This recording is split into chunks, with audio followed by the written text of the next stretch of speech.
जय गुरुदेव।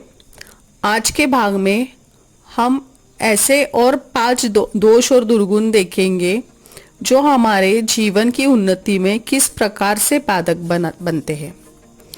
छठा है स्वार्थपरता। नियति की प्रत्येक क्रिया परस्पर आदान प्रदान के आधार पर चलती है।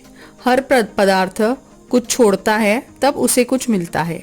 त्याग से प्राप्ति का नियम इतना सुनिश्चित है कि इसे तोड़ने की बात सोचने का जो भी दुस्साहस करेगा वह अपनी प्रगति और स्थिति के लिए संकट ही उत्पन्न करेगा। प्रकृति की इस सुनिश्चित व्यवस्था को हमें ध्यानपूर्वक देखना और समझना चाहिए। साथ ही प्रयत्न यह भी करना चाहिए कि हम अपनी नीति, विचारना, आस्था एवं क्रिया का निर्माण किसी आधार पर करते रहें। संकीर्णता और स्वार्थ के लिए मानवीय जीवन पद्धति में कोई स्थान नहीं हो सकता। जिस किसी के जीवन में इन्हें जितना स्थान मिलेगा उसके लिए उतनी ही अवनति एवं आपत्ति की संभावना बनी रहेगी। स्वार्थ की अधिकता दुख का बहुत बड़ा कारण है। यह संसार के सबके लिए समान रूप से है। अपनी अपनी आवश्यकता अनुसार इसके साधनों का उपयोग करने का सबको अधिकार है। जो स्वार्थी है पहले तो वह हर वस्तु को केवल अपने लिए ही चाहता है, फिर अधिक से अधिक साधन उचित अनुचित हर उपाय से संचित कर लेता है। इसके बाद भी जब वह अन्य व्यक्तियों को संसारिक साधनों का उपयोग करता देखता है तो बुरा मानता है, ईर्ष्या करता है। स्वार्थी व्यक्ति को दुनिया की पराई चीज अपनी दिखती है और जब किसी दूसरे को उसका उपयोग करते देखता है तो ऐसा अनुभव करता है कि मानो वह व्यक्ति उसकी चीज छीन रहा है, उसे लूट रहा हो। समय पड़ने पर एक बार शत्रु सहयोग कर देगा पर स्वार्थी व्यक्ति नहीं करेगा, क्योंकि स्वार्थी सबसे बड़ा असहयोगी और अत्यधिक संकीर्ण होता है। हर बुद्धिमान व्यक्ति को उन्नति में बाधक इस स्वार्थ के भयानक विषधर से अपनी रक्षा करते हुए करना चाहिए। सातवां है ईर्ष्या। ईर्ष्यालु व्यक्ति की सबसे बड़ी पहचान यह है कि वह किसी की सुख शांति नहीं देख सकता, उन्नति सहन नहीं कर सकता। वह अकारण ही उन्नतिशील व्यक्तियों की आलोचना करता, उन पर झूठे दोषारोपण करता और उनके कार्यों का अवमूल्यन करता दिखाई देता है। ईर्ष्या का जन्म स्वयं अपनी उन कमजोरियों से होता है जो उन्नति पथ में बाधक होती है। जब मनुष्य अपनी कमियों से असफलता का शिकार बनता है तब उसमें पराजय की भावना आ जाती है, किंतु अपने अहंकार के कारण वह उनका हेतु अपने अंदर न देखकर दूसरों पर दोषारोपण किया करता है। ईर्ष्या कमजोर और हल्की मनोभूमि वालों को बड़ी जल्दी अपना शिकार बना लेती है। ऐसे लोगों में शक्ति, सामर्थ्य की पुरुषार्थ की कमी रहती है, जिसके फलस्वरूप वे अपने जीवन में संतोषजनक कोई काम नहीं कर पाते और निरंतर अपने अंदर एक खालीपन अनुभव किया करते हैं।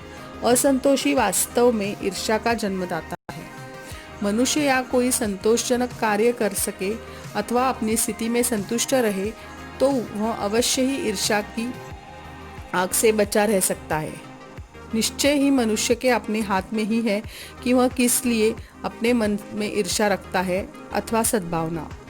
किसी का सफलता अथवा उन्नति में प्रसन्न होने में अपनी गांठ से कुछ भी हो तो नहीं जाता, उल्टे दूसरों का स्नेह अथवा श्रद्धा प्राप्त बनकर आपको लाभ ही लाभ होगा। आठवां है अश्लीलता और कामुकता। कामुकता और अश्लीलता का अर्थ इतना ही नहीं कि मनुष्य प्रत्यक्ष रूप में शारीरिक संबंध स्थापित करे। मन से ऐसे विषयों का स्थान करने वाले और भी दूषित होते हैं। कामुकता के विचारों और निरंतर उनका चिंतन करते रहने से मनुष्य का मानसिक तथा आत्मिक बल खोखला हो जाता है।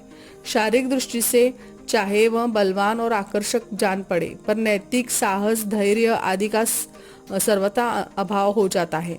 ब्रह्मचर्य और संयम के द्वारा मनुष्य के भीतर से एक प्रकार की शक्ति, विद्युत या चुंबन की सी पैदा होती है। वह इस प्रकार के निकृष्ट विचारों तथा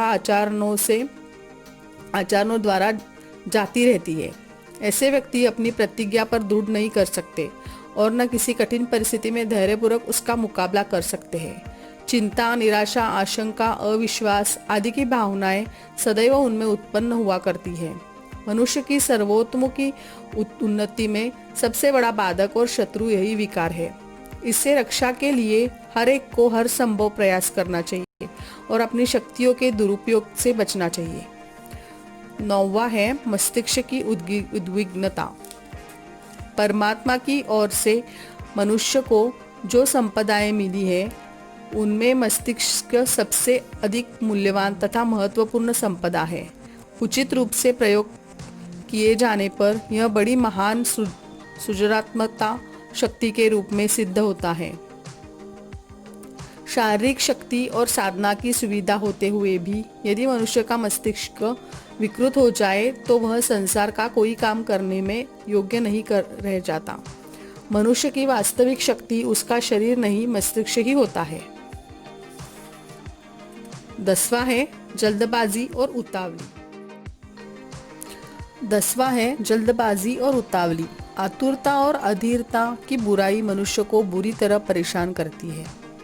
प्रायः हमें हर बात की बहुत जल्दी रहती है। जिस कार्य में जितना समय एवं श्रम लगना आवश्यक है उतना नहीं लगाना चाहते। अभिष्ट आकांक्षा की सफलता तुरंत फुरत देखना चाहते हैं। इसके लिए कई बार अनीति का मार्ग भी अपनाते हैं। धैर्यपूर्वक सदाचार चरण के मार्ग पर चलते रहना और अपने में जो दुर्बलताएं हो उन्हें एक एक करके हटाते चलना, यही तरीका सही है। इस सुनिश्चित पद्धति को छोड़कर अधीर लोग बहुत जल्दी अत्यधिक प्राप्त करने की चेष्टा करते हैं और जो कुछ उनके पास था उसे भी गवा बैठते हैं। उतावलापन मनुष्य स्वभाव का एक दोष है, इसलिए एक कहावत प्रचलित है, उतावला सो बावला। कोई भी काम करने का एक तरीका होता है, एक व्यवस्था होती है। प्रायः लोग उतावली करते हैं और परिणाम उल्टा हो जाता है। जल्दी के बजाय देर हो जाती है। सो भी काम अव्यवस्थित, अस्त व्यस्त एवं त्रुटिपूर्वक होता है।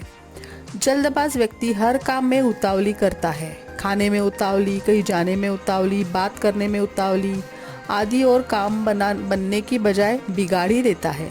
इसलिए कहते हैं कि काम को पूरी तरह चित्त लगाकर निरंतरता के साथ करिए। न ज़्यादा विलंब हो न ज़्यादा जल्दी। उतावली वास्तव में शीघ्रता नहीं, कमजोर मन की विक्षिप्तता होती है। इस मानसिक दुर्बलता से बचना चाहिए और काम को जमे हुए ढंग से ही करना चाहिए। उन्नति और अभिष्ट मात्रा में इच्छित सफलता तुरंत फुरत नहीं मिलती तो निराशा भी उत्पन्न हो जाती है। लोग अनेक काम आरंभ करते हैं, असफलता में देर लगती देख छोड़ बैठते हैं और फिर नया काम शुरू कर देते हैं। इस प्रकार अपना धन, समय और श्रम बर्बाद करते रहते हैं। ऐसे लोगों में जोश बहुत होता है पर वे निराश भी जल्दी हो जाते हैं और मनोरथ पूरा करने के लिए साधु संत के आशीर्वाद, देवता के वरदान, जंत्र मंत्र आदि उपाय तलाशते रहते हैं। हमें जानना चाहिए कि हर कार्य समय साध्य है और श्रम साध्य भी। कोई मार्ग ऐसा नहीं जिससे रुकावटें और बाधाएं न हो। उन्हें हटाने के लिए प्रयत्न भी करना पड़ता है और धैर्यपूर्वक प्रतीक्षा भी। आज नहीं तो कल, कल नहीं तो परसों, परिश्रमितों और पुरुषार्थी को तो सफलता मिलती ही है, और यदि न भी मिले तो उसकी प्रतिभा और क्षमता तो बढ़ती रहती है।